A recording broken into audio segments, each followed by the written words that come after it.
ॐ नमो भगवते वासुदेवाय।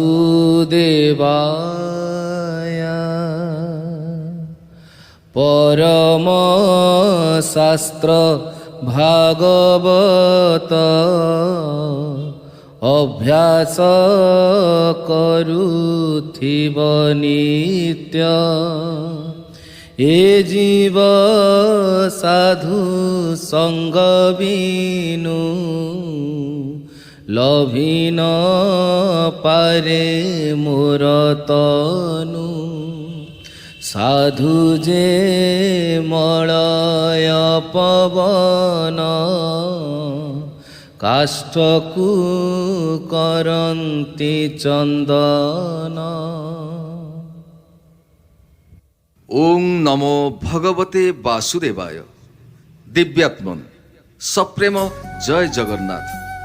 महाप्रभु श्री श्री जगन्नाथंक अहेतुकी करुणारू आसंता धनु संक्रांति 16/12/2022 तारीख शुक्रवार ठारू आसंता 22/12/2022 तारीख गुरुवार पर्यंत आंभ मकुंदपुर स्थित माँ सुवर्णपराही मंदिर प्रांगण रे श्रीमद् भागवत अमृत वर्षा महोत्सव अनुष्ठित हेब।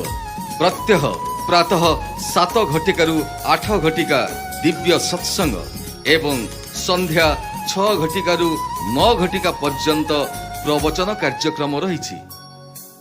एही महोत्सव कार्यक्रम रे श्रीधाम वृंदावन निवासी परम पूज्य बाबा दीनबंधु दास महाराज धारावाहिक भावे प्रवचन प्रदान करिवे। ओडिशार बहु वरेण्य साधु सन्थ माने पदार्पण करी दर्शन प्रदान करिबा हेबे।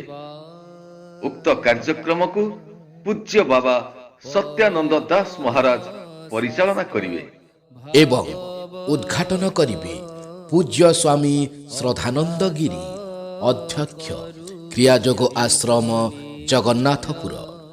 एही कार्यक्रम आयोजक श्री जगन्नाथ भक्त समाज जगतसिंहपुर। प्रत्यह उक्त कार्यक्रम रे जोग देवा पई सम्मति प्रदान करिसेंती वरण्य साधु संत पूज्य महंत चिंतामणि पर्वत गोठदा मठ नाउगा, पूज्य स्वामी परमहंस प्रज्ञान आनंद जी गिरी महाराज हरिहरायनंदाश्रम पुरी, पूज्य बाबा दयानिधि दास महाराज श्रीधाम वृंदावन, पूज्य बाबा परमानंद दास महाराज श्रीधाम वृंदावन, पूज्य महंत श्री रामकृष्ण दास महाराज राधा वल्लभ मठ पुरी, पूज्य महंत रघुवीर दास महाराज बलरामकोट मठ पुरी, पूज्य महंत डॉक्टर रामचरण दास महाराज नेबल दास मठ पुरी, पूज्य बाबा ब्रजबंधु दास महाराज भागवत आश्रम पुरी एवं पूज्य स्वामी गोकुलानंद सरस्वती सिद्धिदात्री पीठ सराम्बो। उक्त महान आध्यात्मिक कार्यक्रम रे योगदान पूर्वक वांछित विभुक्लवा लाभ करिबा हेबे। जय जगन्नाथ।